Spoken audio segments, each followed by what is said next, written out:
Good day, folks, and welcome to the Anorak Review Show with your host, the Anorak. And welcome to a new segment of the show that I like to call Christmas in June. Yeah, I know it's not much at the moment, but hey, it's something I'd like to develop upon later. Plus, I know about how there's apparently Christmas in July or something like that, but to be technical, June is the actual opposite of December, so yeah. Plus, it comes before July, so I get to do it first before anyone else does. But I do digress. Let's actually talk about the subject itself. The last album by Marillion to feature lead singer Fish. From 1983 to 1985, Marillion have had 3 hit albums, each one more successful than the last: Script for a Jester's Tear, Fugazi, and Misplaced Childhood.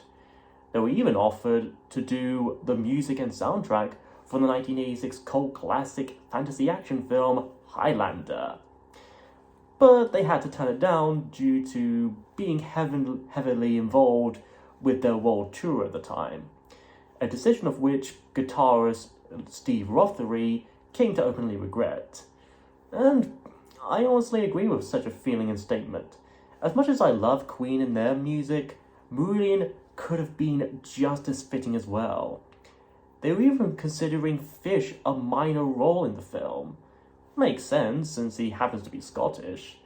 And with the TV show and all the sequels and spin-offs over the years, both average and bad, they never considered asking Marillion again if they had any spare time to make some soundtrack music, or at least one song for any of them. Come on! Anyways, that pretty much leads us to the album they did make in 1987.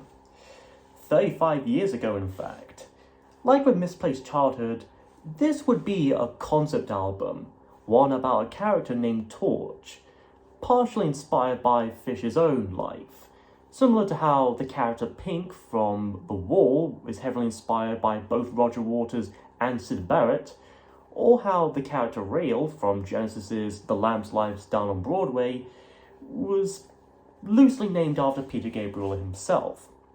However, of course, this would be somewhat different from the previous albums, both musically and thematically, dealing with alcoholism, excess, and the stresses and pressures of the music business. So in a way, if Misplaced Childhood was Marillion's The Dark Side of the Moon, this album would be Wish You Were Here, Animals, and The Wall combined into one. But without further ado, let's jump into Marillion's 1987 album, Clutching at Straws. The cover is somewhat different from their previous artworks, even if it's still done by Mark Wilkinson. The colours are somewhat muted, giving this a very more grounded and grimmer tone and mood compared to the vibrant colours of cover arts prior. Featuring the band members in the background, but probably the only album cover to actually show them at all, as well as various figures that served as influences for this album's themes, such as Lenny Bruce, John Lennon, James Dean, etc. People who have mostly suffered from or even died from drug or alcohol addiction. And yet we don't even see the jester anywhere, aside from this little tire here next to presumably Torch himself. And plus, unlike previous Marillion albums, this ain't a gatefold. I guess it's because of the different shifting directions, but it could also be due to how apparently rushed it was to getting done, as Mark wanted to do more details and characters, but couldn't with the limited time he was given. Plus, you'd notice how the Marillion logo is somewhat different, more straight and simplified in nature, and like I said, the album isn't even a gatefold. They of course would return to the classic font and gatefold style with the next album, Season's End, but it would also be the last time such a logo would ever be used ever again. Bit of a shame, really. But we all move on, I guess.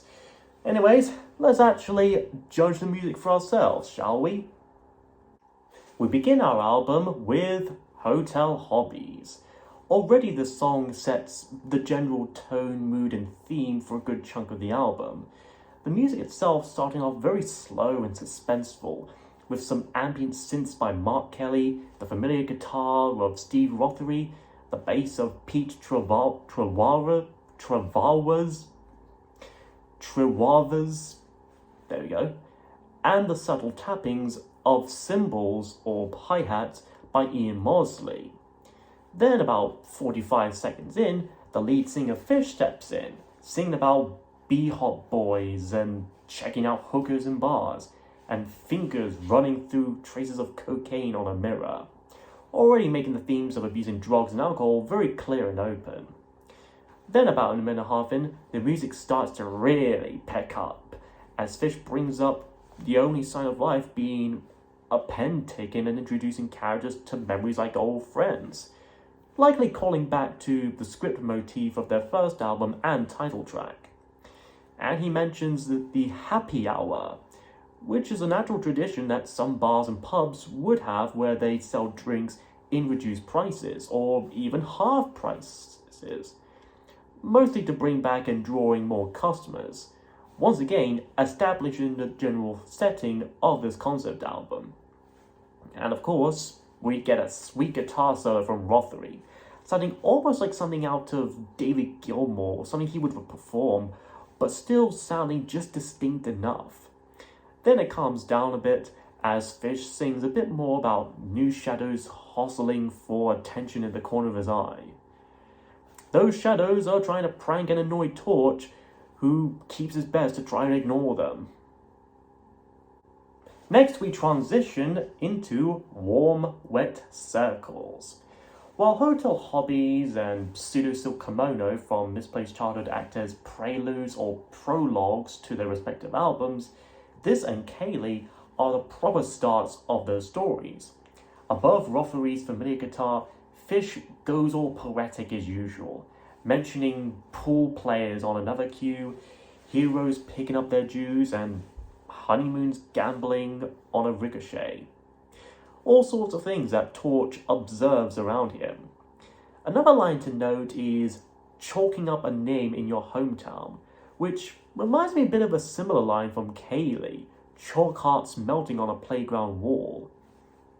A common motif and possibly an intentional callback as well, maybe. Even possibly making this album a sequel of sorts to Misplaced Childhood, with that album being about Torch's younger days, while this album deals with his adulthood. It's an interesting use of continuity within music. And speaking of motifs, Fish also mentions, well, a warm wet circle several times, which could likely refer to the rim of a pint glass, or the wet mark left on a bar counter from a pint of beer that you sometimes come across, and then sometimes dry up and leave sticky marks or something. Or possibly even private parts. Wouldn't surprise me, honestly. Whatever the case, this circle could represent a particular feeling or moment or memory, be it something positive and comforting like a mother's kiss on a broken heart, or something negative and traumatic like a bullet hole in Central Park, which I'm pretty sure is a clever subtle reference to where and how John Lennon was killed. That's going to be a running gag for this show of mine, isn't it? Find tributes/references to John Lennon and music. We also get another fantastic guitar solo that sings with pure bittersweet emotion. Just one of those many things you just have to listen to in order to believe. Then the key changes as Fish returns to sing about a woman who nervously undresses in the Phaedra lighthouse, which is an actual place, Phaedra being an island just off East Lothian, again likely a nod to Fish's own life and childhood. This woman then gives it all away, showing no shame, and lets a lover's tongue move in her warm wet circle. Like I said, wouldn't surprise me. The song then crashes down into a somber and sorrowful piano melody that transitions us into the very next song. And that next song being That Time of the Night, and in brackets, The Short Straw. The music gets more ambient as Fish sings about a wedding ring and all the things it's destined to be, like found in a cheap hotel, lost in a kitchen sink, or thrown in a wishing well, or maybe sold off in some sleazy auction. This could be about the inevitable end of any marriage, as if Torch did get into a relationship, albeit not the most healthiest of such. We'd hear more of this kind of ambient rock music over the coming years, decades even, when Hogarth was given the lead role after Fish left on his own accord. Then the music changes while he recollects a peculiar time of night when street lights kind of beam down their lamps and lights through window frames, making a cross shape as a result, and paranoia roams where shadows reign. No doubt it's the shadow people behind this. We then get another rocking blast of emotional awesomeness in which Fish just belts out like he does best. The intense music just complements his voice. The line of clutching the short straw has multiple meanings behind it. Clutching straws obviously means trying to pick up oneself, usually in a rather desperate situation. Drawing a short straw means having to endure the most unpleasant of tasks and fates that may befall on one. And people often use a short straw to snort cocaine. It's still honestly really clever when you actually figure that out. Bit too sleazy, but still very clever. The music then calms down into another verse where, once again, among the lines, your confidence wounded in a free fire zone calls back to another previous Marillion song, Assassin. You were a sentimental mercenary in a free fire zone. Fish does indeed unsheath the blade within his voice. Then we get another bombastic chorus, and then in an equally bombastic climax, Fish, or rather Torch, mentions how if he had enough money, he'd buy around for a particular boy over there. And as Superman has taught us, over there has to stand for itself. And he asks if a kind soul could help him pick up his tab and his broken heart. He accidentally dropped his heart when he slipped on an ice cube and it shattered into pieces like a china plate. And Fish repeats the recurring lines of, well, warm wet circles, carrying on that motif with backing vocals from Tessa Niles, who had worked with many artists, musicians, and bands like Eric Clapton, David Bowie, Grace Jones, ABC, Tears for Fears, Take That, etc. It is such an epic moment. It's like a musical quickening. It's that brilliant. This may well be one of my favourite Marillion songs from the Fish years, alongside Incubus, He Knows You Know, and Grendel. Then we have Just for the Record, a short yet equally important chapter in this story, possibly the shortest, at about 3 minutes and 10 seconds.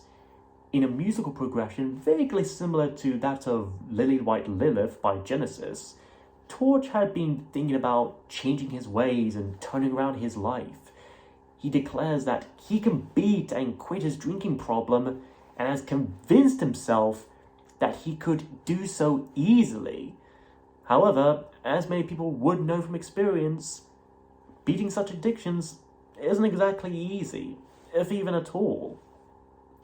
He goes on to say that he's just a revolutionary with a pseudonym, implying that Torch may not even be his real name to begin with.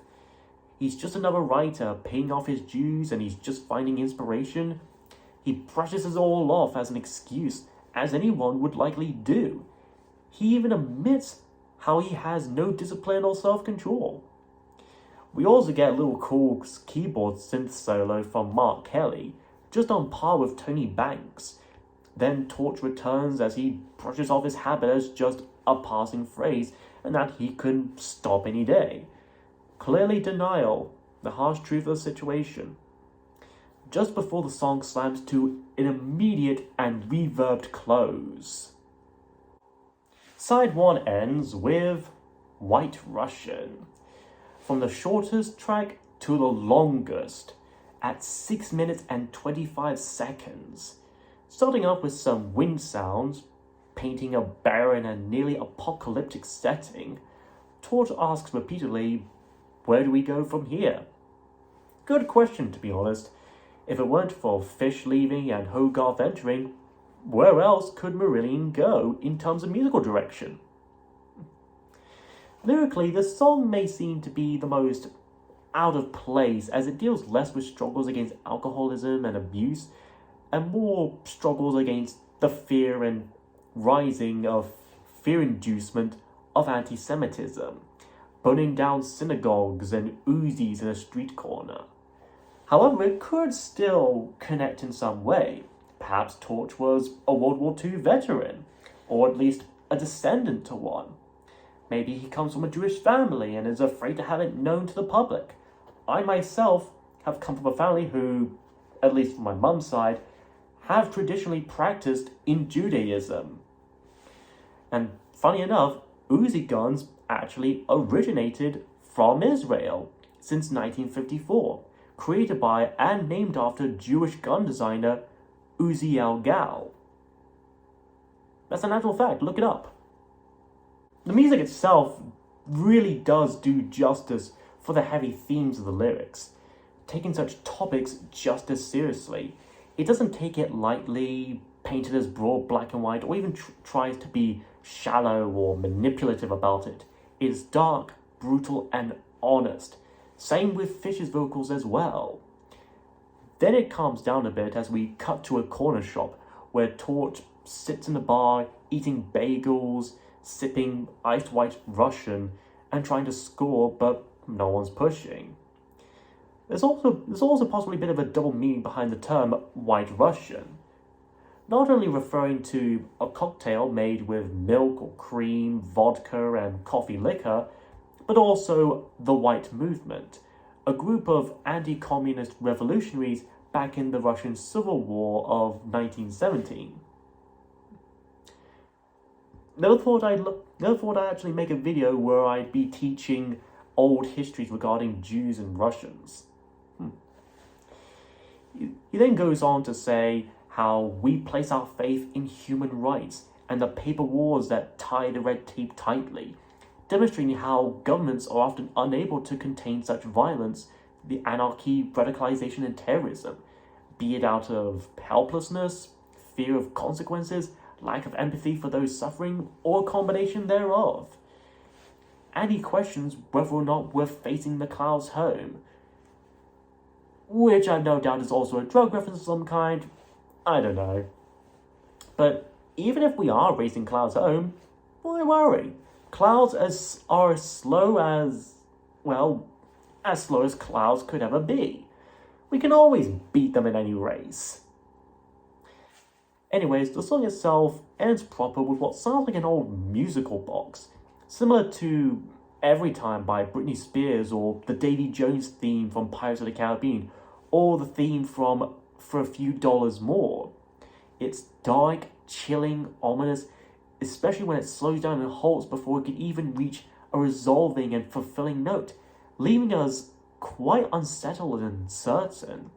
It's really a good way to end the song and close out the first half of this album.